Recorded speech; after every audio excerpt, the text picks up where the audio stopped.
Okay, so I'm Jim Smith of Golden Real Estate, and I want to give you my real estate perspective on solar power before we go to Ernesto from Golden Solar, who's going to talk about how solar power works, and then we have Eric Krohn, who's going to be speaking about how you finance it.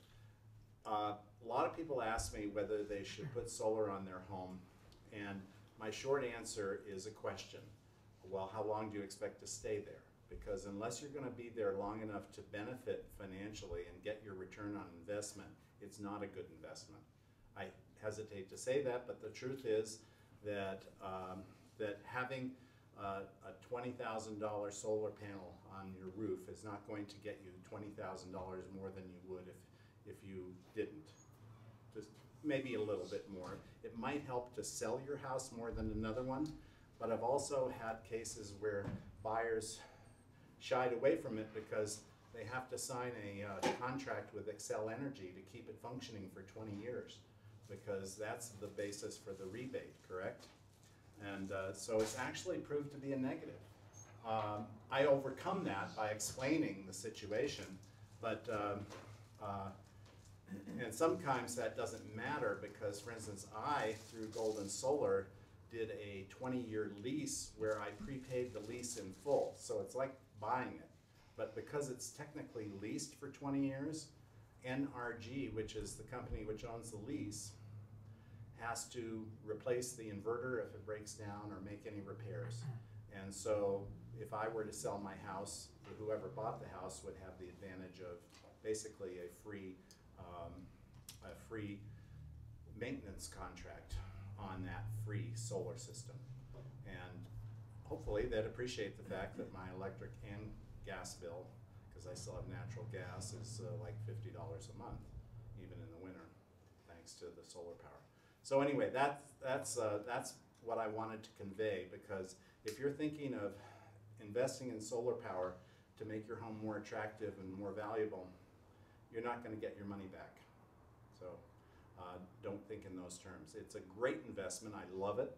I like the fact that my electric bill here is $11 a month, and it pays for charging all 6 of our electric cars that my agents and I have. And we have no gas bill because we heat electrically using mini splits. I strongly recommend it, but don't buy it unless you're going to stay put for 5 years. That's my pitch on real estate. Now, I'd like to introduce Ernesto Grossman of Golden Solar, who is going to give you a dog and pony show about solar power. And I asked him to talk about all aspects of solar power, not just what Golden Solar sells, which is primarily photovoltaic, generating electricity. So I hope you find it useful. I've reviewed the slides and did a little editing of them. And I think it's a good presentation, and that'll be followed by Eric talking about financing options. And you can also talk, the two of you can talk about rebates and tax credits. I'm sure everyone's interested in that. So take it away. Thank you, guys. And Ernesto, this is also a pointer. Which one? Here in the middle? Oh my God, this is amazing. Okay, guys, welcome. As Jim said, I mean, what I did here is a total basic overview of solar PV. I'm going to talk a little bit about solar thermal, which you can see a lot of panels out there, big panels, you know, they heat water. And I'm going to talk a little bit about passive solar too, all right? But I'm going to go, pretty basic around. So I expect you guys, whatever questions you have, please shoot, okay? I want this to be interactive in a way as we go. So I'm going to talk about the power behind the sun. Again, as Jim said, investment-wise, that's something that Eric will talk more. But solar is more than an investment.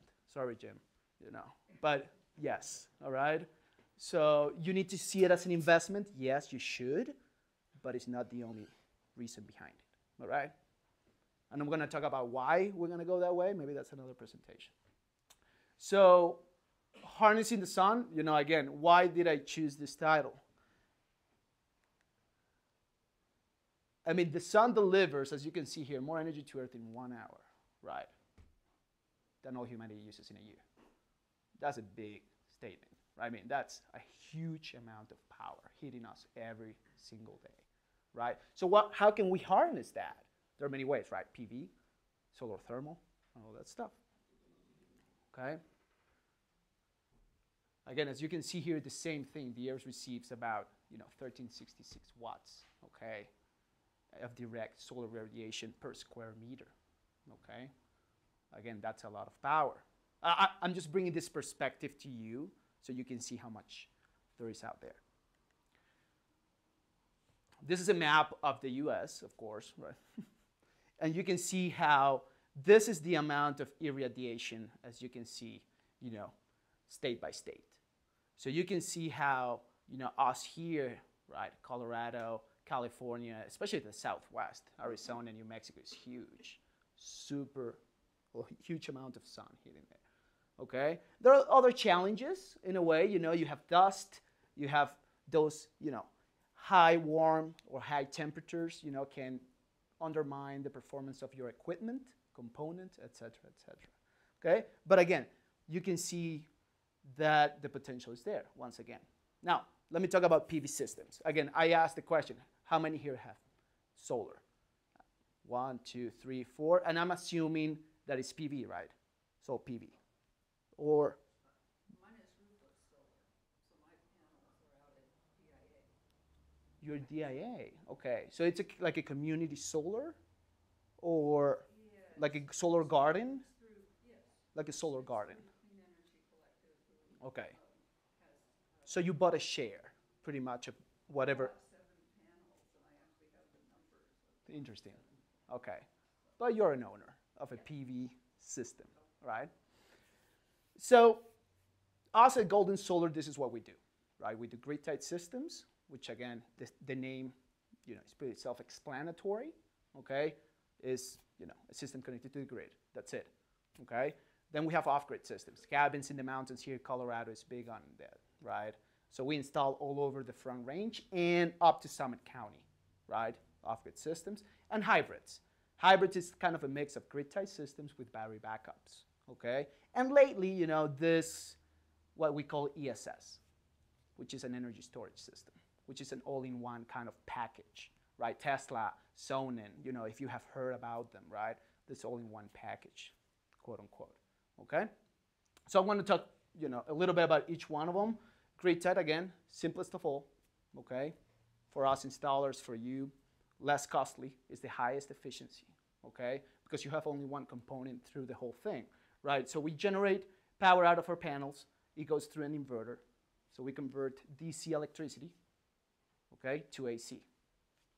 And it supplies our loads, and whatever we generate in excess, it goes back to the grid, okay? That's it. That's it. That's what a grid-tied system is, okay? Again, one caveat, though, of a grid-tied system. A lot of people think, oh, the grid went down, I have solar, so you will still have power. That's not true, okay? If the grid goes down, your system is down. It's for safety, right? You don't want to be backfeeding power into the grid when there are people fixing the lines, okay? That's why it turns off. So there's a misconception out there, right? So people is like, oh, why do I want solar, right? Why should I want solar if the solar is not on when the grid is down? And that's when batteries and all this stuff comes into play, okay? Again, if you have any questions, you can shoot or leave it to the end, okay? Off-grid, they're more complex, okay? Because we're adding more components, okay? Like a battery bank, okay? Batteries, there are many types of batteries out there. It can be lead acid, as like a car battery, like a golf car battery. They can be lithium.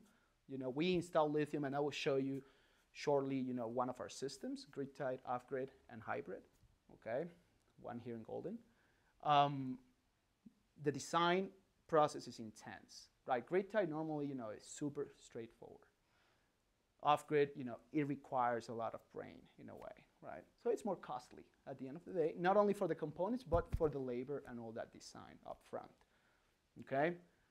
You can employ a lot of energy sources. You can do wind, right? You can do geothermal. You can do microhydro, and all those combine in one single system to provide you power. When, the sun is not up, maybe you have a stream next to your house, boom, microhydro gives you that power. You have wind during the night, Actually, wind turbines work better during the night, right? So all that comes into account when you're doing off-grid systems. You can still do it with grid tied, right? And that's the hybrid side, which we'll take a look at it, okay? So this is an off-grid system we did in Jefferson, right? Jefferson, Colorado, close to Fairplay, right? So you can see, it is in a pole mount. Okay, we have a battery. In this case, it's a lithium. Okay, it's blue ion. They're coming from Hawaii. The cells inside are sunny. They're coming from Japan. Okay, and again, totally off-grid. Okay, so 4.2 kilowatts. This guy has a cabin/range, and he's supplying power to his house. All right. How big would that be? How What's many square feet are you talking about? you mean the panels? Oh, the cabin?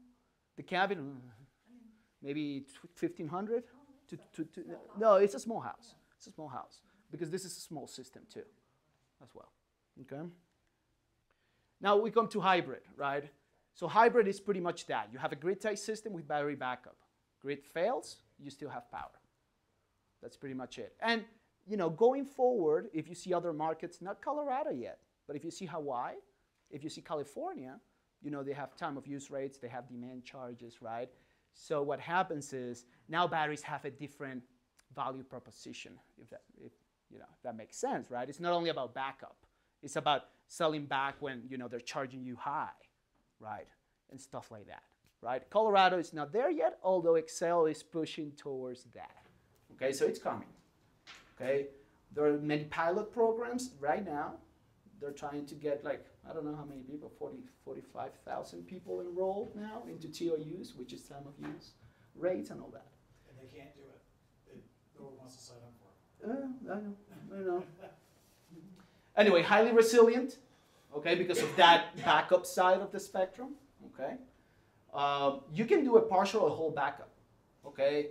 What we recommend, and it's costly though, if you want a whole backup of your house, it will be a big system. It will be a lot of batteries and all that. It will be costly. It can be done.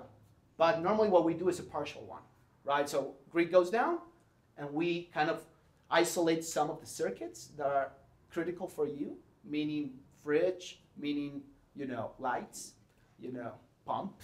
If you have water, right? You want that water, flowing. So we kind of isolate those, and we provide power to those when the grid goes down. Yes? So I have solar now. Yes. I own it. Yes. And if I wanted to put a small backup system, is that, it's possible to do Totally. that? So retrofits are totally possible. And back in the day, they were convoluted, ugly. Now the technology is there to make it look actually appealing to the eye, not only, but actually functional. Right, so yes. Where do you store the batteries? Where do you store them, meaning where do In you the house, outside of the house? outside, inside, it depends, right? If you do, a lot of people is afraid of lithium, for example. It's going to explode, right? So they don't want to put them inside, right? But that's not true either. It depends on the chemistry inside the lithium, right? Lithium is it's like a huge family. Within the lithium, you have a lot of chemistries, right? So it depends. A lot of people put them inside. Why? Because you don't want them to be outside, exposed to the elements. Cold is bad, hot is bad. So you want to control the environment. Garage is a good space. Garage is a good space if it doesn't get that hot, in a way. But What about zoning? zoning. Zoning on having battery walls. I heard some places you can't have them because they won't allow it. So you Yeah. don't want fires and stuff blowing up your people's Yeah. houses next door to you. So unfortunately, even though we have the technology, it's all beautiful, from my mouth out. Yeah, it's regulation, right? It's regulation, it's Yeah, jurisdictions. regulated. A lot of places you can't put a battery wall in your Yeah. freaking garage. So- They won't let you. Yeah. So a lot of They batteries won't let now. you do it. Yeah, a lot of batteries now they need to be UL, I think it's 9540, okay, in order to be installed inside the house. How big of an area are you talking about then, or how big of a battery pack for a 2,000 square foot house, or like? It depends on the backup though. Once again, Well, going it's back just to, the so are you trying to just supply that fridge and lights, or are you trying to supply the whole Oh, thing? right, okay. So Well, I mean, foot- It's just a typical backup, Yeah. I guess. How, is Typical- it the size of an air conditioner, or? No, typical for, if you're talking about lead acid batteries, we're talking about maybe a bank or an enclosure this big. Okay, footprint-wise, maybe same height, roughly speaking, as Like this this desk. table. Like this table here. Okay. Yeah. If you're talking lithium, though, lithium is way smaller, footprint-wise. Okay, because you have more energy density inside lithium than lead acid. All right. Good question. Again, higher cost, only in one package. You know, back in the day, off-grid and hybrids were ugly. You had many different boxes here and there, right? Now it's only in one single package. So it actually looks good. I like it, at least. Okay. This is, again, going back to the hybrid. This is here in Golden, actually, lookout view mountain, lookout view here next to natural grocers, right? Over there. So they wanted, you can see that this here is an inverter that is grid tied. And this side of the spectrum here is a battery backup, okay? And we're using, what's that? This is 50K, roughly speaking, okay? Because they're using lithium. And this is the Cadillac of stuff. So it's not cheap, again, but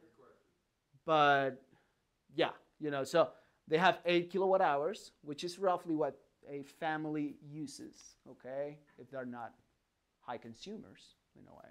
So that will be enough. You can see 4 modules here. You can always expand into 4 more here, you know, to expand that capacity. How long would that power your house then? If your power went out, you're running just certain things constantly or whatever?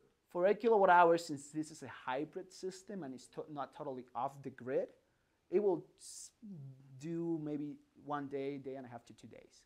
It's what we call days of autonomy, right? So how many days of autonomy do you have? In this case, 2 days. If they're not using the dryer, they will, will do 2 days. Okay. All right. I gotta accept this is not my realm of expertise, okay? I'm a PV guy. I know a little bit about thermal, okay? So as Jim asked, requested that we talk a little bit about everything, okay? But I know enough to be dangerous, I guess, okay? The same kind of thing. I mean, the main difference is that we're not generating electricity, right? Inside now a solar thermal panel, we have a lot of tubes, if you want to see it that way. And it's circulating mostly, I will say 90+% of the time, glycol, right? Glycol is a substance, right? It's non-toxic, which is good, okay? It's an antifreeze. It's an antifreeze, pretty much, all right? So that glycol pretty much, you know, when the panel gets heated, since you have a lot of tubes going up and down, and you will see some pictures after this, okay? Then that fluid gets heated, okay? And then it goes down to your water heater, pretty much, okay? Some systems, they bring one water heater into, you just need one water heater. You can leave your water heater as it is right now in your place and just add kind of a solar thermal kind of coil water heater, heat exchanger, if you want to call it that way, okay? And that's, I mean, that's the basic, right, of how it's, how does it work? I mean, yes, sir. I can having owned a solar thermal system actually in Hawaii in 1985, I had it heating a hot tub. It was, it heated up a nice hot tub. But in 2004, I installed a solar thermal system in my house in Fairmount, section of Golden. And what it did was it preheated a 100-gallon tank, and that became the cold water input to a regular gas-heated hot water heater. Yeah. So you had the advantage of your gas-powered hot water heater starting out with water that might be as hot as 100 degrees, but at least it wasn't 35 degrees or 40 degrees. Yeah. So you saved a lot of natural gas by having it. My personal feeling is it's a waste of space on the roof, because think of it this way: when you generate excess electricity, it goes into the grid and you get the value of it. Yeah. But if you've got your water heater up to full heat and it's generating, it has the capability of generating more hot water, but that doesn't benefit you. It just keeps it at 120 degrees or whatever, but you don't gain from it because it's not going into a grid, a hot water grid, where you can then take a withdrawal at a later date. So really, I don't think solar thermal is a good idea personally, except for a hot tub. Yeah, In and Hawaii. yeah, You know why? You know? and a lot of people, Yeah. exactly. Yeah. You can do radiant heat. Radiant baseboard heat is Yeah. what I think you would use it for. Yeah. You'd go into a big boiler, wouldn't it? Yeah. That wouldn't go into just your hot water. Mhm. You'd go into a boiler for your baseboard heat. Yeah, so you can dump that excess heat into radiant and all that stuff, but it's super convoluted, right? I mean, you need to design it right. Yeah. Otherwise, If you're on vacation, your photovoltaic system is generating electricity and building up credits for you with Xcel Energy, so that you then can pull that electricity out. But if you're just generating hot water, the first day you go on vacation, it gets up to 120 degrees and stays there, and you're getting zero benefit from the rest of your vacation days. totally. Didn't open up the door for neighbors to come over and party and use it while you're gone? That's a thought. Okay, so this is, I took like 2 pictures of what it's out there normally. This is normally what you see here. And also, these tubes. The bad thing about these tubes, think about it. What do we have here in Colorado? A lot of hail. So this is a bad idea. Don't do it. Don't do it. Why? By experience, I tell you, I have replaced a bunch of these systems, all broken, right? All these They tubes. had a big installation up here at the Jefferson County Jail. I know, And Solyndra. you Yeah. drive past it for a year or so afterwards, and you'd They see were all these broken. shattered tubes Yeah. from Jefferson County Parkway. So people didn't think about that hail. PV is pretty impervious to hail. It is, and this one's here also. I mean, this is kind of tempered glass type of construction. So you should be okay. But as Jim said, it's not the best unless you design it right. Now I'm going to change to passive solar. Okay. So as the name entails, passive solar is using kind of the seasons of the sun and a good design, in this case your home, of course, to make that winter sun, to optimize that winter sun, okay? How do you do it, okay? And as you can see, winter sun, summer, which when the sun is high, you don't want that sun to be entering your space because it will heat up that air, whatever it is, right? But what you want in winter is, basically what it is a lot of these houses, they have thermal mass. You can create thermal mass in many ways, right? So you hold that energy, right? And it's released at night in a way, right?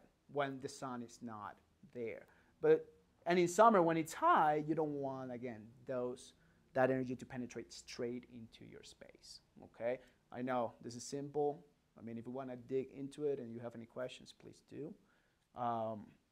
Myself, I'm a permaculturist. I don't know if you guys know what a permaculturist is, but we design and see everything through this lens too. How can we design better, right? And I think active solar, like PV, is key to the whole equation, but passive is also, part of it. Passive.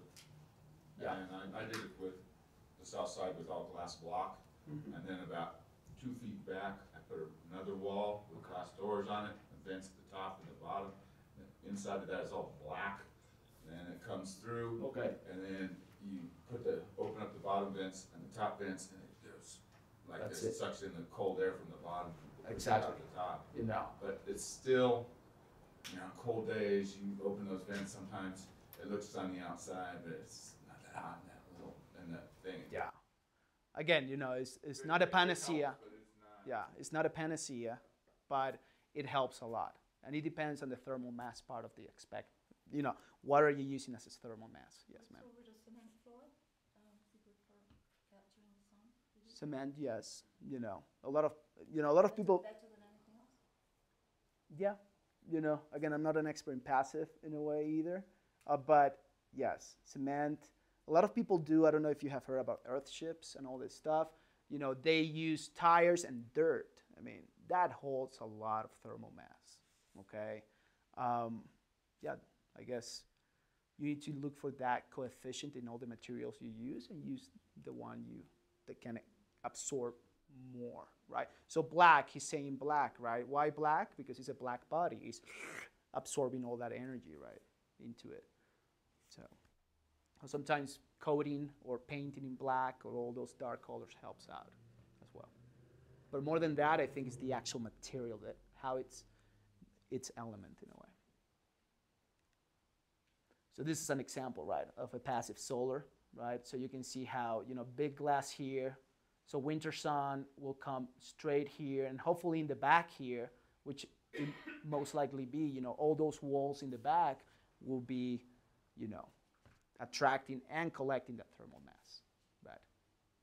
Some people they split up this space, they create, this becomes like a greenhouse type of thing, right?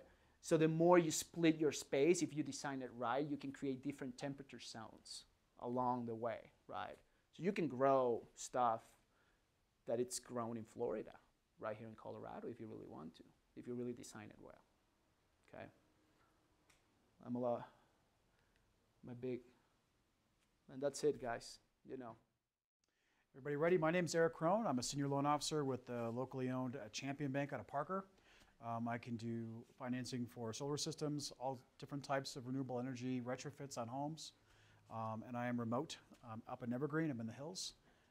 But this is the first presentation I've given like this, so please bear with me. So what I'm going to do here is just kind of go through a general person that was going to try and buy solar and kind of go through the different things that are on there. So I just assumed that somebody was looking for an 8 kilowatt system, and since I've put up 300 of these systems myself, I kind of know the lingo. So right here we've got an 8 kilowatt south-facing roof mount system.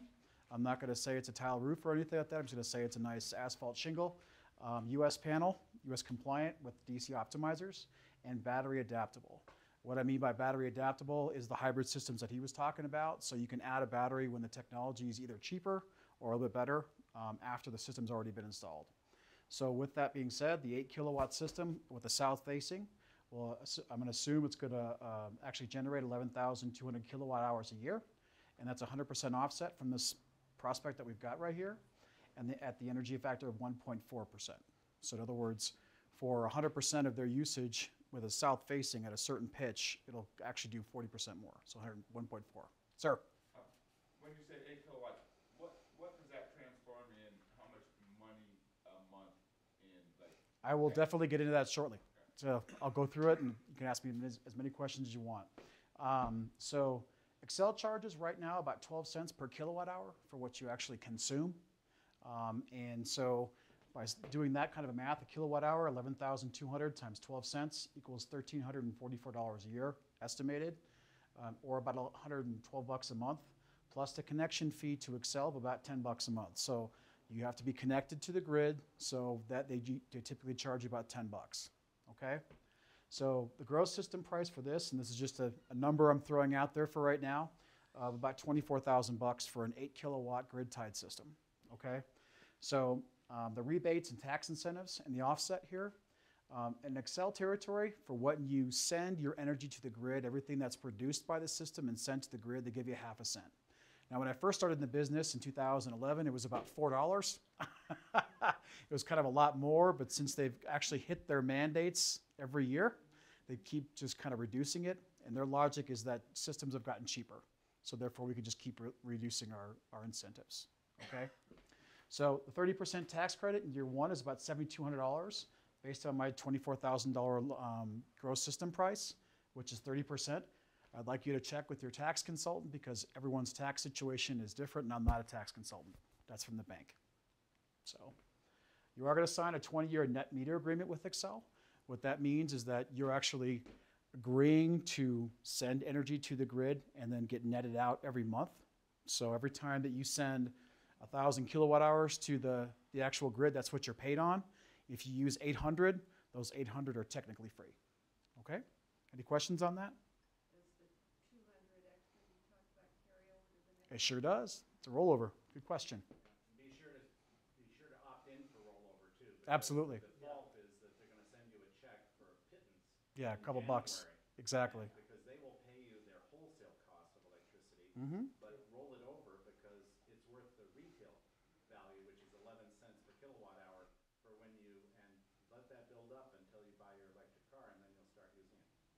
Absolutely. So I put this on here, the 120% rule at system installation. What that means is when you've already been living in the house for a few years, they take the last 12 months worth of usage to design the system. And what I'm doing at that point, or Ernesto's doing at that point, is actually design the system to hit that gross kilowatt hours you've had for the last 12 months. Now, Excel does allow you to do 20% on top of that. Okay, so what I typically did is design my systems for 118%, because my calculations and their calculations are always a little bit different. So I always wanted to be safe and do it that way. So yes. That means if your highest month usage is, let's say 1,000 kilowatts, then they let you have 1,000 kilowatts plus 20%. I do the whole year. Oh, they average it out. Yeah, we do the year. So we're shooting for a year because that's when they roll everything over. So. It's not like your highest month. But they'll let you go higher though if you show a purchase contract for your electric car. That's correct. To keep promoting electric cars. But I did this myself. Uh-huh. When I put in the last 10 kilowatts here, I showed them my last 12 months didn't reflect my electric car because I just bought it. And so they will give you another 20% or something depending on the car and the size of the battery and so forth. So that's how I got to get extra above that 120% or 25, is it? It's 100. Yeah, it's 120 plus the receipt. Yeah. So one question: how much solar does it take to actually run an electric car or charge it overnight? Does anyone have any idea? Well, it depends on your battery size and Yeah, I how know. much it's down. If you're fully depleted, if I'm fully depleted on my Chevy Volt, it costs $1.25 to fully charge it. But let's take the Tesla where it's never fully depleted. If I'm adding, it has a 100 kilowatt hour battery. If I'm adding 50 kilowatt hours, that's $5.50 because it's 11 cents per kilowatt hour. So 500, and those 50 kilowatt hours will take you about 200 miles. So not bad for energy. It's $5.50 for 200 miles of range. On a Tesla. If you have big, whatever you If have. you have a heavy, that's a heavy foot on a Tesla. If you have a lighter foot on a Tesla. Yeah, he has a lighter foot than I do. Okay. I get 3 miles per kilowatt hour Oh, on average over 30,000 miles. Okay. The question for you, Jim, is the amount of charge the same whether you're charging on 120 volt, 240, or supercharge? Does it use the It's- same Well, amount the of supercharge is electricity? free for me. But No, but they the demand more usage- energy from the But the grid. usage, how would you answer that question? Yeah. That would it's demand more energy per from the kilowatt grid. hour, you get the same amount of miles. Doesn't matter how on fast you- charged it. Yeah. Just to I charge don't it mean- faster, The if you're on a cost of it. supercharger, you'll charge it faster. If you're on these plugs out here, they're 220 volt, 30 amp, and you'll charge it faster, slower if you're 110 volts. Now, if you charge it downtown and building the city things, they're 200 volts. My house is 245 volts, just difference in the grid. So I charge But his 20% question, faster in my house But on is the- 30 amp than downtown. at The 30. amount of power use of the charger, does that differ versus if you're using Not the power 120, use. 240, or? No, One thing I would add to that, though, is if you're having a supercharger, it's charging a lot faster. You're going to be pulling more energy from the grid. That's where your time of use rates come into account. So when they have a different type of rate structure. So like over here, like I had said that it's basically 12 cents a kilowatt hour right now. That's just straight power, 1-for-1. So now what Ernesto had kind of touched on is the time of use rates, which is basically a demand charge. So Excel is trying to roll out the same sort of system that IREA uses down south, which is they're not only going to charge you per kilowatt hour, they're going to charge you for the rate in which you actually pull it from the grid, which means that if you're 4 o'clock and August 15th and it's 95 degrees out and you've got your AC going, you're going to get a higher charge. Now they take a meter reading every 15 minutes over a 30-day period, and the highest time you're pulling energy from the grid is what they charge you for the month.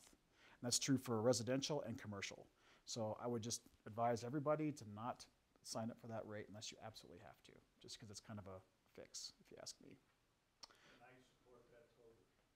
If you get forced into it, then a lot of the cars, you can tell them to charge after 12 Triple p.m. charge, yeah.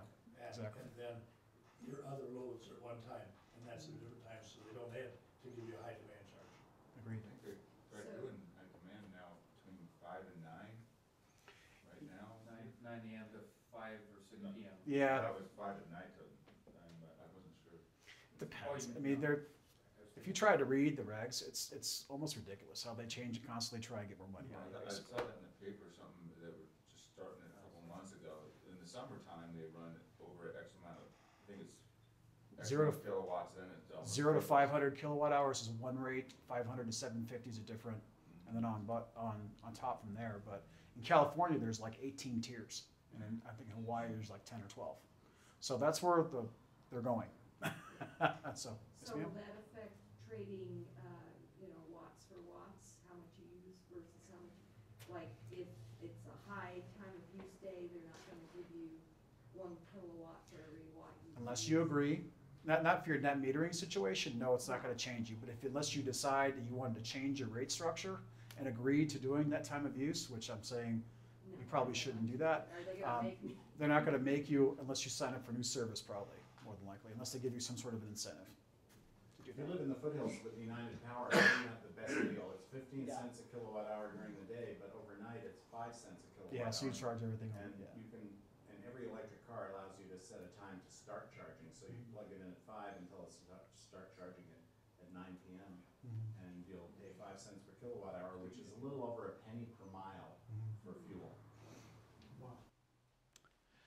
Okay, so that 11,200 kilowatt hours that I'm estimating for this example to be actually generated at a half a cent. Now notice they give you a half a cent and they charge you 12 cents. So that's how it works. So just so you know, you're not making money with this type of, yeah, it's a good business. If you like write-offs.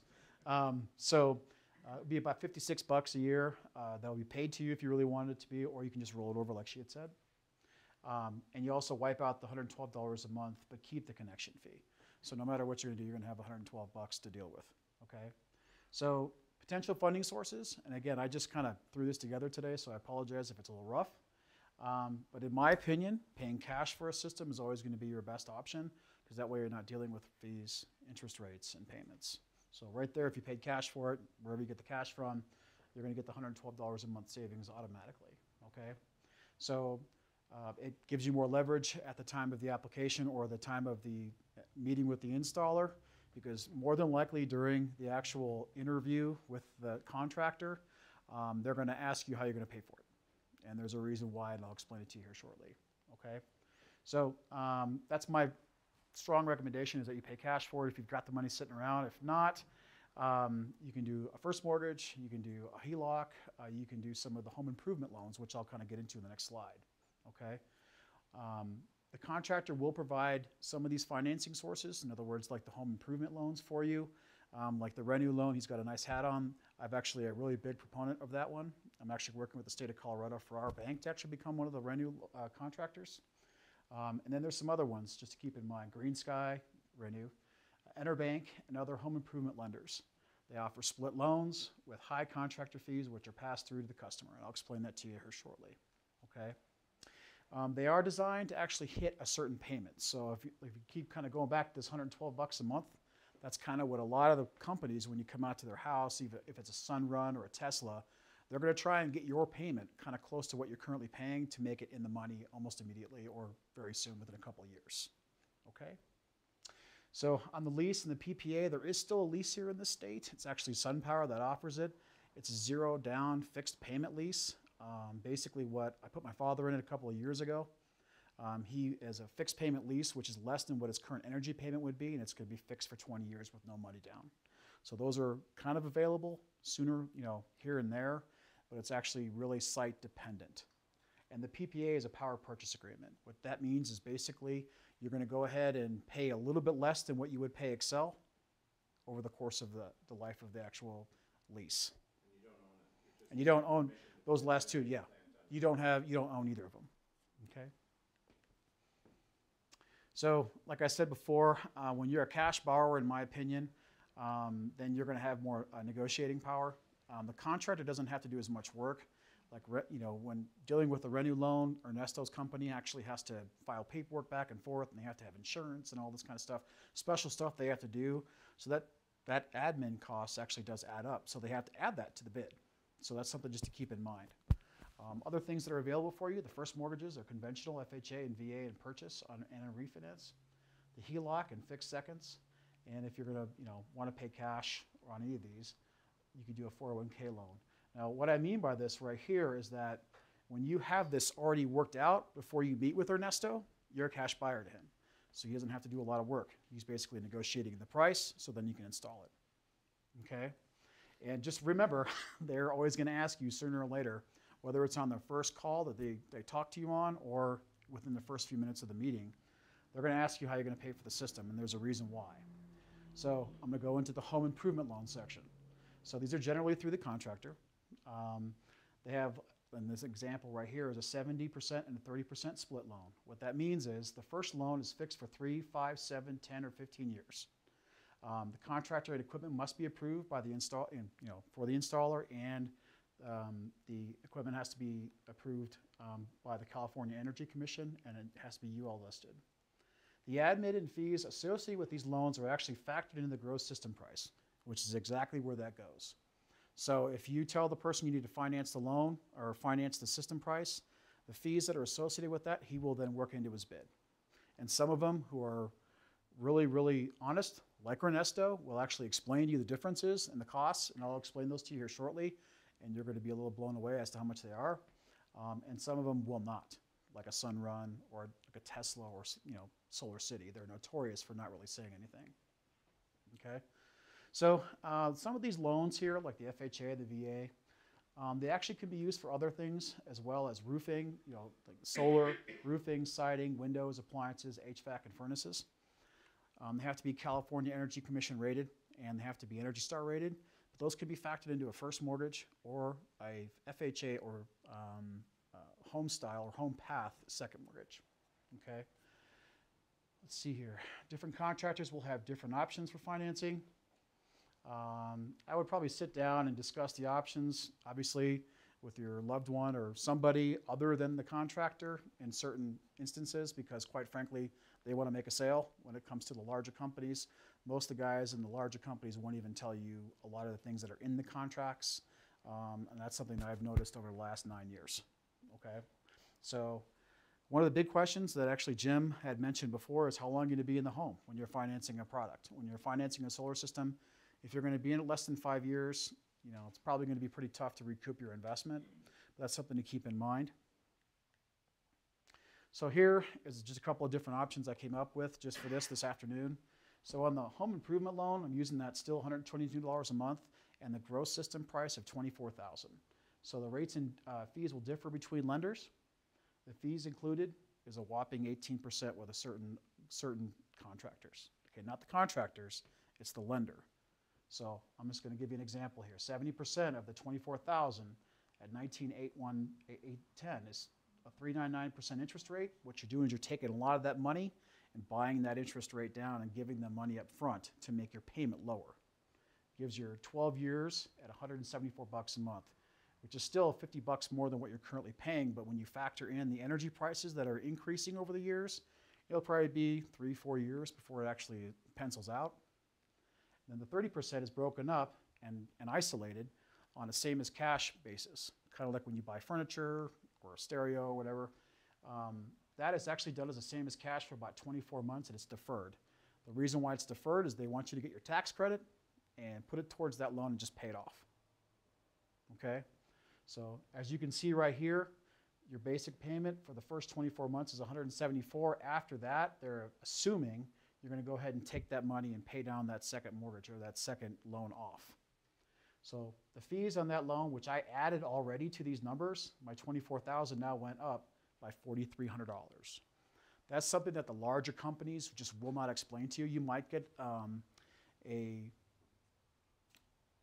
do I put this? A person that will actually explain that to you, but more than likely you won't. They'll just be like, just pay, just sign. It's a really good payment.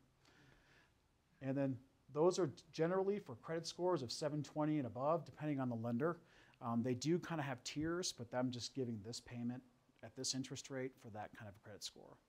Now on the FHA and VA stuff, I can go down to 580's credit score. So it's actually a little bit better of a program for you. Does anyone have any questions on that? Okay. The next one I would really go for, to be honest with you, is probably a HELOC or a first money or a first mortgage. The HELOCs, the rates are typically credit score and equity position based and are open-ended. In other words, when you take out a home equity line of credit, they're usually prime plus 1 to 3%, and those vary every month. But if you take out a $50,000 line and you start paying it off, you put chunks towards your principal balance, your payment actually comes down. The first 10 years are going to be interest only, and then the second portion of that, the 20 years, is going to be a 20-year repay, okay? So you're going to take your credit, your tax credit when you get it, if it actually pencils out, because this tax credit on 30% is not that number typically. It's based off your income. So that's where I want you to check with your tax consultant. If you can use the liability against your tax basis, then yeah, you'll get that much money back. But if you can't, if you're self-employed and you're buying a system like this, or retired, what are you going to use how are you going to pay for the tax credit when you don't have any tax liability? Something to keep in mind. You lose it from the federal government, right? That's correct. Is there a state tax credit? No, not yet. But I have a feeling that our current governor is going to probably throw some stuff out. I would assume he's going to. Okay. So I just took this $24,000. I added $500 in fees because they're a lot cheaper to do them. Some of them will require an appraisal. Some of them won't. The appraisal is a very tricky thing when it comes to solar, because most times when you get an appraisal on a property, they do not comp it out with solar panels on there. If you have a lease, it's actually a detriment to your appraisal, okay? Most appraisers nowadays are something called an AMC, which means that it's randomly given to it's a company that does it for the investor, but they actually randomly send them out to a certain appraiser based on a numbering system. So when they go out to a house and they see solar on the house, they typically don't put that in the appraisal. My advice to you or anyone else that does this is walk up to the appraiser that's at your house and give them the bill of sale for your solar system. You may actually get lucky. He may actually give you that number for it. I've seen that happen, but only if you... Have green addendums now for... They do, so yeah. You just have to really alert it. He may not even notice that you have a solar system. I totally agree with that, even though it's his job to look at the characteristics of the house, but yeah, I know what you mean. I'm doing all the solar for a net zero complex up north called Geos, and I've seen the appraisals that the buyers are bringing in. I've seen all the appraisals, and not one of them has any of the windows or the solar on there. So just because appraisers don't know how to actually comp it out. So it's something to keep in mind. Let me say something else about the lease versus purchase, because if you can't use, let's say you have no income against which to apply that tax credit, the leasing, at least it was true when I did it, the lease cost, I told you I got a 20-year paid up front lease on my thing. The leasing company, you benefit from the fact that they get the full tax credit. So the leasing cost was actually, I think the purchase cost, I paid $20,000 for paid in full 20-year lease, and it would have cost me more to buy it outright, but I would have had a tax credit. But then I wouldn't have had that free maintenance agreement I talked about, because it's technically it's leased. Can you lease less than 20 years? Sure. The lease is 20 years. The lease is 20 years, but you can prepay it so you don't have a payment if you want to. Yeah. Well, if you're not going to be in your home, So that's something that really to touch on when it comes to a lease. Yes, ma'am. Why would you want to buy it when you could lease it? I mean, why would you want to pay $24,000 in Xcel Energy costs? I mean, you're paying your electric bill before you even use it, right? Whereas if you could lease it, you're doing nothing but renting your roof out and hoping to get a little kickback to help you on your electric bill. There's a couple of reasons. Okay, number one, if you can use the liability for tax reasons. Yeah, but say not retired. Okay, you're retired. Okay. Number two, you can actually choose your equipment. If you went to a Tesla, which is Solar City in my opinion. I've no cars or anything, just. I'm talking Tesla, actually Solar City was bought by Tesla. So what they have very strict rules and regulations as to how they would have installed the system. So they would have showed up at your house and said if your roof is above 30-degree pitch, they won't do it. If it's not south facing, they wouldn't do it. They tell you, actually the salesman that comes out to your house will basically say, yeah, just sign right here and we'll figure it out. Then a couple weeks later, they send their tech out and they start doing adjustments based on that. So in other words, it's more. You have to pay $25,000 out for, you're paying your electric bill in You are. Yes. You are. Why would I want to invest $25,000? As a retired person, as a retired person, I would tell you if you're gonna have no bill. Where I could lease it, and maybe I don't get my full payment from renting them my roof, but I get help with my electric bill. So here's where it comes And into. it So costs me nothing. now that the performance-based incentive, ma'am, is actually a lot less than what it used to be, they have to make up for that when they offer a lease to somebody, unless they have a perfect south-facing view at 30 degrees, like my father did. I don't, in my neighborhood, But wait. most everybody's leased their. So yeah, and I understand that, And they said it but didn't cost anything. the payment every month would probably not be in the money. So in other words, you'd be paying more than what you would have paid to Excel on certain months because your system, they don't have enough financial incentive to do it. That's why Solar City's pulled out of the state. $25,000 up front Yeah. for No. electric bill to me is, I mean, is really, The short answer is that everybody's Situation's different, situation and yeah. needs are unique to Absolutely. them. And what you need is an honest salesperson. Don Parker, the president, the owner of Golden Solar, is the salesperson. Ernesto is just head of operations, correct, Ernesto? But I'm sorry Don's not here. He thought he might make it. But he can advise you based on your situation. And your situation sounds like the power purchase agreement where you pay nothing and just get a slightly smaller yeah, I mean, electric if you bill got every your bill month. cut in half, So, yeah, and it's so- like Might be nothing perfect but for you. renting your roof out, Yep. which I could care less, and they'll come, and the only thing you have to pay for is that inverter or whatever it is, and that No, lasts you about 10 years. No, And it's on not, a lease or a PPA, no, it's all part of it. You don't pay anything. Yeah, no, it could be It's a all- really good deal for the right person, and you might be the right person for that. So for somebody who wants to have a ground mount system on their land and it's going to be 30 degrees and it's going to be, it's going to be a 15 kilowatt system with a hybrid, that might not be the best choice for them to do a lease. It would be for them to purchase the system. I know Use the it's tax not- liability. I can see putting $25,000. okay. But I Sir? to say something, I actually dealt with Solar City, and they did that Mhm. exactly what you said. I have a metal roof, they came out, Oh. first they said Yeah. they'd do it, then they came out, they wouldn't do it. That's right. And so, I know exactly what you're saying. I mean, made the appointments and all that, and they said, well, is it corrugated? It's not corrugated, it's a metal roof, more like those ones over there, Propanel 2 ones. Mhm. And standing seam one, yeah, and they came out and that. The other thing is, am I getting this right? For 24,000, you're only offsetting $122 a month? See what I did with that number right there for an 8 kilowatt system for 24,000. What I did is I figured how much that system would produce as opposed to what you're spending. So that's what for an 8 kilowatt system I just designed it in my head to be. That's what you would pay average $122 a month to Excel. To Excel? That's right. That's not the loan cost. That's not the loan cost yet. So the Well, loan. I'm trying to offset a $600 a month bill. And Okay. I'm looking, do I have to pay 6 times 24,000? So no, economies of scale, That's what number I- one. Yeah, economies of scale. The larger system you have, the cheaper price per It goes watt it's down, going to be right? a little Yeah. bit, yeah. That's kind of what I So was. it's also going to I was depend on your at. site. It's going to depend on your site, what you're running.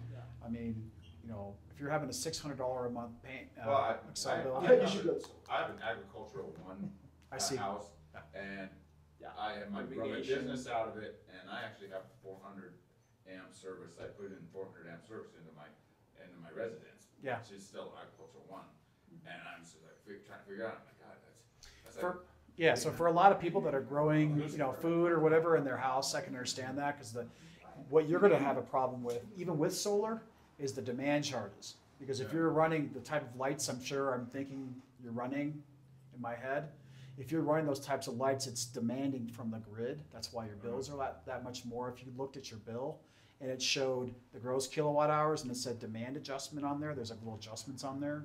yeah. You But see that usually demand comes up in the adjustments? Summer when they raise it up, is it that summer? You're gonna get that whacked. demand peak hour time thing that comes out in the So summer. are you charged residential or are you charged commercial? I'm residential. Okay. But it's agricultural one, but I did the other stuff on it, but my bills are usually $550 to $600 a month. And, I mean, I have big expanse, but it is metal roof, so. Now they have clips for that, by the way, for your metal roof. Yeah, So well, they you- said, Solar City said they didn't want to do it because they didn't want to have it leaking. Well, They said basically because they did. do, But it sounded like a Yeah. bunch of hooey Just to me. let's stop. Yeah. Yeah. Solar City, if you don't fit in their little box, they're out, and They that's won't exactly do what it. They happened. won't do it. So getting back to this, so on the HELOC, you're interest only for about the first 10 years, and then you flip to a 20-year repay on the balance that's owed. So a couple of benefits to doing that. The interest that you pay, especially if it's an interest-only HELOC, the whole payment you're paying is tax deductible because it's only the interest that's being paid, okay? So if you just, and I just threw out some numbers here, I added $500 for their costs, and that's probably a little bit more aggressive, but you know, $500 times 6% interest only for the first 10 years, your payment's $122.50. 122 is right where we're at, and that whole number is tax deductible. So you're automatically in the money on that. The payment depends on the balance. So when you do get your 30% federal tax credit, if you threw it towards the balance, your payment's going to come down accordingly based on those numbers, okay? So, and also, if you decide to do other things with it, you can just get a bigger line. But these options here, just to remind you, if you get a HELOC before you meet with Ernesto, or you do a refinance on your house before you meet with Ernesto, to him you're a cash buyer. He's going to have less of a headache dealing with the finance companies. That way he can give you a little bit better of a deal. So I just threw this in there because these are a lot of the new loans that are coming out, and what I mean by new is that they've been around for a long time, but they're adding new variances to them that I can offer to people. So when you're doing a purchase or a refinance on your first, I can, you know, on a purchase, 97.5 on FHA plus 35,000 on top of that. So when you have a 100% loan or 100% of your purchase price, I can add 35,000 to that to purchase renewable energy products for your house, windows, solar, etc. On the VA loan, this is the brand new one that just came out. It's actually amazing. If you're a veteran, you can borrow 100% to buy a house, and then I can add 50 grand on top of that for renewable energy retrofits. And if you are a veteran and you have any sort of disability whatsoever, the funding fee is waived. So there's no funding fee for it. That's the best possible loan you can have, okay? And the conventional is 95 with up to 75% of after completed improvements, okay? On a refinance, I can still do the unpaid balance on the FHA plus 35,000. On the VA, I can do 100% cash out loan. And then on the conventional, it's 75% of the after completed improvements. Does anybody have any questions on any of that stuff? Kind of. So Yes, sir. New federal tax laws that are in effect when a married couple file jointly, you have to exceed 24,000. You're given 24,000. So with these loans, and if I don't exceed that, what good are they doing? I'm not a, That could be your best option. yeah, again, it would be your best option, number one, but I'm not allowed to give tax advice. Well, I know So that. I understand what you're saying. So just a couple of general points. When I look at solar in general, I say it's a long-term investment. It's not something you're going to get your return on investment in a year or two, typically, unless you're not putting any money into it. Then if your payment's lower than what you had before, then you're automatically in the money, if you think about it logically. You haven't put any money out, so if it's lower, then it's lower. There are multiple options based on your profile. So each person here has a different profile. They're a different age, different job. I would talk to a professional about financing your home improvements before I would go to the contractor. That way you're a cash buyer, and they take more of a consultative approach to doing this as opposed to, I want to sell you a solar system. And again, I'm not talking about Ernesto. My first job in solar was with Golden Solar. And I was Don's first hire, actually. So I respect those guys very much, and that's why I'm here. So the next step for you, if you guys are deciding to do something like this, you can talk to me. I'll leave a card with you. We can talk about it outside of here. I can give you a no-cost analysis for any of this stuff and see what kind of things I come up with for you, and we'll kind of go from there. So, questions? Yes, ma'am? What happens after the 20 years? Of the lease? Or the PPA? The lease of the PPA? I've been told two different things. Number one, you can actually sign back up with another lease. The equipment is already depreciated so far. It's already worthless to them.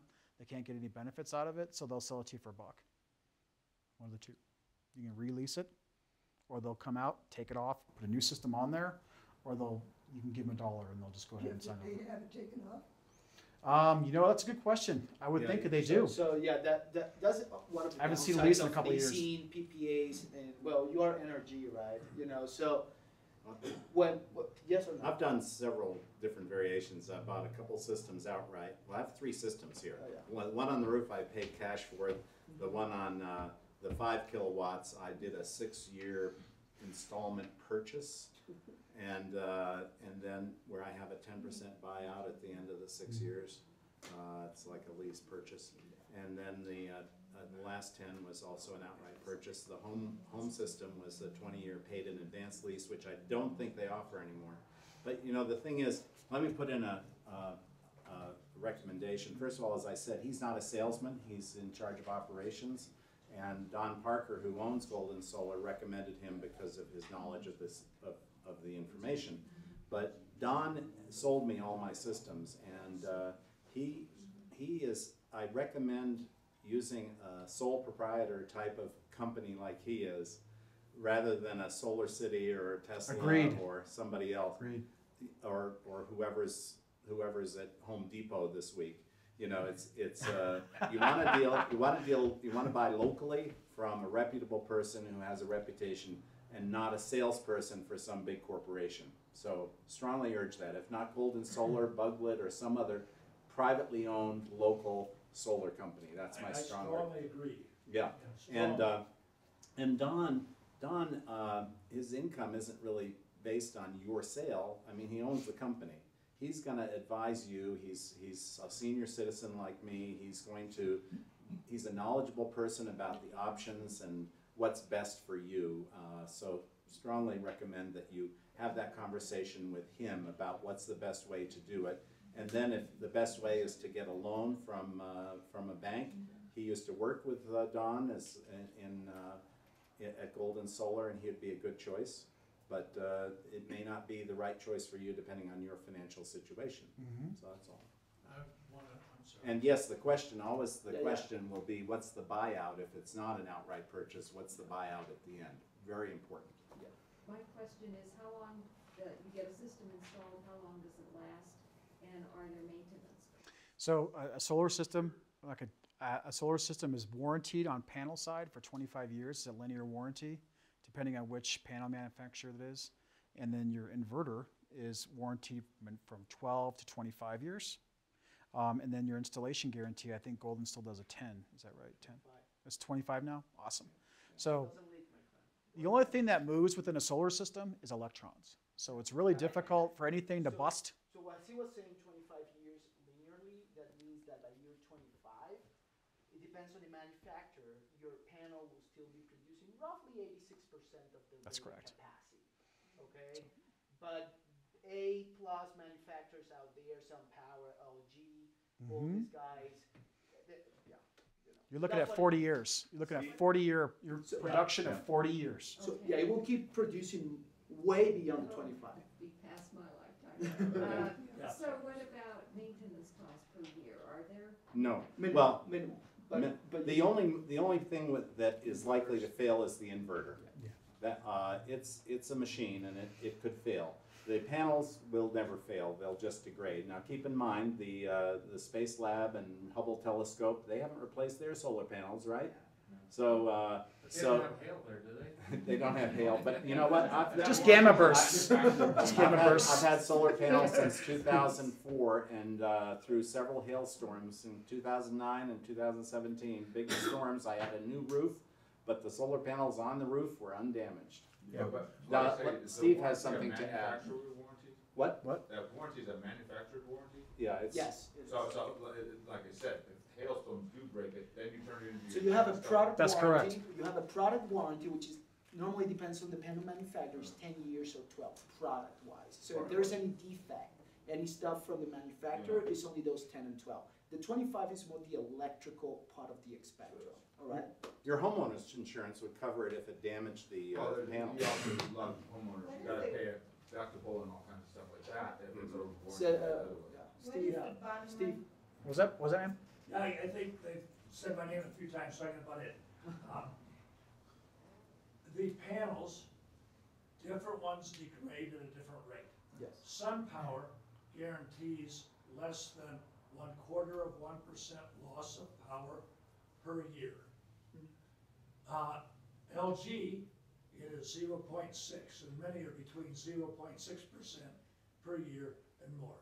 I've had panels 3 blocks from here since 2006, and I've had hailstorms, and the hail hailstorms have not hurt the panels. The hailstorms have hurt the roof. The panels came off the roof. The insurance company paid to take them off And to and put them back on. back on Yeah. Yeah, the same new here. roof. I did once hear a big bang. The whole garage shook. And one of my sun power panels, which are the premier panel, was shattered out with a spider all over it. I don't know if it's something fell off of an airplane or what. I never found it. But I did have a panel here, not by hail, but by something, by the wrath of something above. Yeah. And did the insurance company pay for it? And the insurance company did not because it was below, so Oh, I had the a, deductible, yeah, yeah, yeah. but generally, you're doing that 0.25% per year if it's sun Yeah. power, or that 0.6 or 0.7 or 8%, 0.8%. Yeah. So over 20 years, It's you- less than you'll be 20%. down in the 80% or the 90%. But that's still producing, so at the end of 20-year lease, if they give it to you for $1, you just made out like a bandit, because you got, instead of a 20K system or 10K system, you've got, 18. 16K or an 8K Yeah. for $1. Yeah, right. Ma'am, you had a question? I was just wondering, would, if you, can Excel decide not to buy you if you're on the grid, if they want? After to? 20 years. You have a They net, have a contract there's a for 20 contract for years. 20 years Mhm. to do that. After that, you're free. Yeah. I mean, from Or they're free. Yeah, because Excel is giving you a production credit nowadays, they want to make sure that that it's producing for 20 years. And they fulfill their obligation. So to you're do just certain obligated renewable to keep it in by a certain operating condition, but the only thing that would cause your solar system, your PV system not to operate would be if your inverter failed, which is a piece that's mounted on the side of your building, it's not on the roof. Just one other thing from the real estate standpoint. If you're going to sell your home and you have a lease, you've got to make sure your ducks are in It's a a row problem. prior to the sale, because you have to either transfer the lease or have it purchased. Agreed. So that's something to really But- touch on. Yeah. So like Solar City got a lot of these gentlemen and myself into problems with the leases, because basically the sales guy would come out and have them sign up, and they didn't tell them that there's going to be a lien against your house. Yeah, So then you go to sell your house, and all of a sudden your title rep or your realtor calls up and says, "What's this lien for 20 grand against your house?" Well, I didn't know I had one. Well, the Solar City guy said I didn't have that. Well, you do.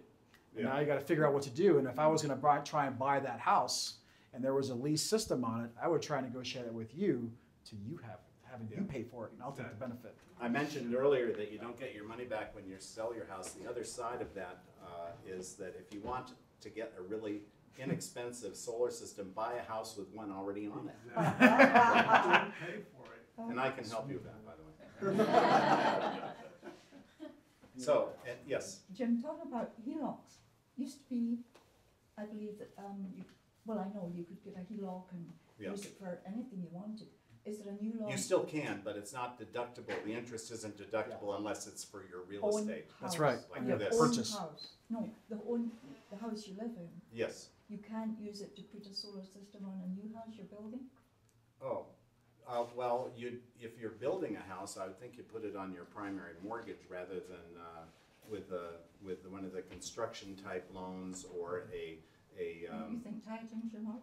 rehab loan. What was that? You think tie it into your mortgage? Tie it into the mortgage, because that's all, after all, that's what a HELOC is. And your primary mortgage is probably cheaper than a HELOC anyway. Agreed. It's fixed for 20 or 30 Yeah. years. So that's where it starts to get really Yeah. The only good. time you'd use a These- HELOC would be after you already own the house. And correct me if I'm wrong, but So under the this is new where it gets- administration, are improvements, home improvements, not deductible anymore? Yeah, if it's related to your home, if it's improving your home, the interest on a HELOC is deductible. not cash out for Used to like be that credit you cards. could use a HELOC to buy a car because interest Or on a car vacation, is, so, yeah. interest on a car is not tax deductible. But now, under the Trump tax bill, it has to be related to the house. So what I did was I paid off my HELOC, which I'd use for non-house things, prior to putting $30,000 on the HELOC for my new kitchen, so that I can cleanly and honestly say that all the interest on my HELOC is still tax deductible. Mm-hmm. Very smart. Talk about like reverse mortgages. Mhm. Did you ever and I'm gonna take a mortgage out here in a few years, could I pay for my solar thing through the reverse mortgage money? Well, that's it. I imagine so, but I have a reverse mortgage specialist that I'd refer you to, Jim Spray. This is his only kind of business.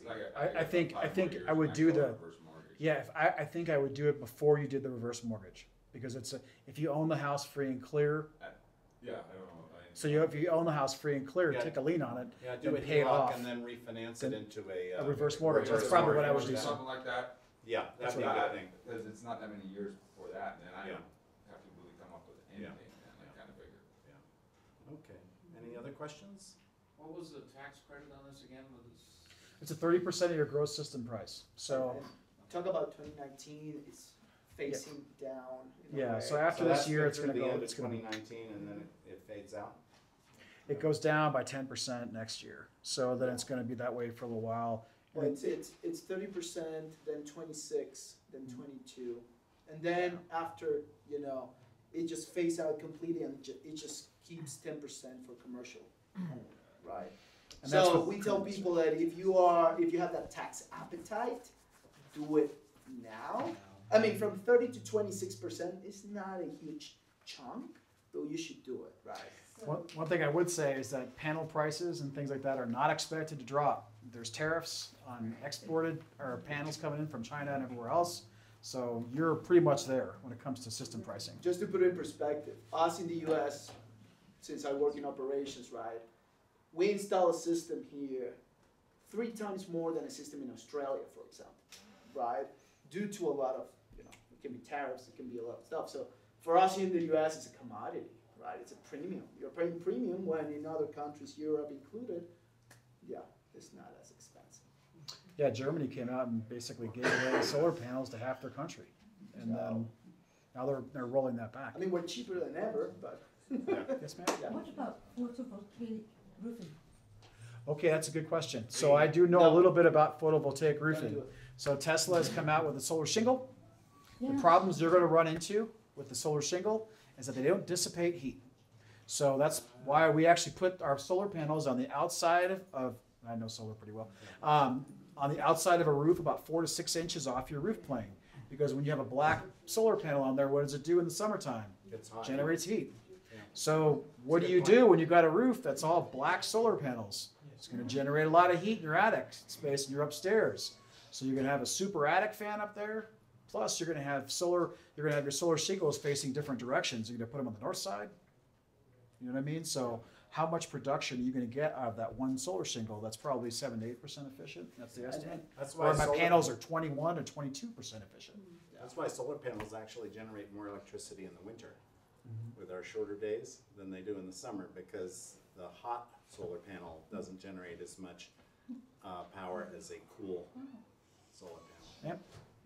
So, is the tax credit applicable applied to 1 year's taxes, or can it be? It cannot be rolled forward. Residential, it's 1 year. Commercial, it's up to 5. You can spread it out. And that's through 2019, that tax credit? Yes. Yes. The 30. Then it The goes down to 30%. 26. 30%. Yes. Okay. But like I said, that we don't expect panel prices or inverter prices to actually come down this year. What I would actually expect is for the permitting fees and all the other county stuff to start going up more, because every year they're trying to add a little bit more to it. We call it, and that's why in other countries, it's not only the equipment, it's the soft costs, meaning soft permitting cost. and all that is what, for us, is super expensive, right, here in the US, right? We need to pay $1,000 for a permit, when in Australia, you can go and over the counter say, hey, I want solar, right? So, Some cities are making the permit fees go away. yes, not entirely, let me know where. Let me know. Yeah. Golden did for a while. I wouldn't hold your breath, Golden is expensive, because they need their money. Well, they did it. Can you No. summarize quality of the panels and the output of them around different companies? Do you want to take that All one or me? different? Well, I count on Don Parker to advise me, I bought all five of my solar panel installations from Don, from Golden Solar, and he gives good advice, so I can't tell you. I did ask that mine be made in America, and all these American panels are compliant. made in America. Yeah, I mean, as Steve said, LG, SunPower, you cannot go wrong with those, right? I mean, they're the top tier panels out there. About how I'm many advanced are there? certified for SunPower, so I know Well, it there's really a lot well. of Chinese companies that are of less quality. LG is Korean, so It's it's not Korean, made in yeah. America. But they make the top of the line The- refrigerators and the da-da-da-da-da-da. Yeah, and China is picking up, And guys. some are good and some are bad. Yeah, so you need to know what you're buying, Right. but China is not entirely bad. I mean, we say a lot about China stuff. It's not true. But we Right. keep buying it all, don't we? Yeah, but we install Chinese, or the cells themselves and all this stuff. They're coming from there. They might be assembled here in the U.S., in Canada, but they are all coming from all those areas in the world. So it's not bad, but you need to. Ask us, right? As Jim was saying, call Don, call myself. We will advise you anytime. I would just say on panel efficiencies and things, there's polycrystalline, which is being phased out, and then there's monocrystalline. Not yet. Yeah, but there's still, for the monocrystalline is a more pure crystalline that's on there, so it appears all black. And the polys have the wines a lot of times on there. So monocrystalline is going to be between 17.5 to 23% efficient, and your polys are going to be a little bit like 15 to 17 or Yeah, so. So, go ahead. Something I want to highlight, guys, and it's not because I work as an installer or we are an installer or a contractor in a way, but a lot of systems that don't perform well is installation, right? You go to systems, I remove and reinstall due to hail and all this stuff, systems all over Colorado, the Front Range, right? And I can see that, that's why it's not generating this much. That's why this. So choose, I'm not saying that you should choose gold and solar, but go out there and ask the right questions, and you should, okay. And feel free to ask me too, since I know Jim a knows. bit about this. So thank you all for coming.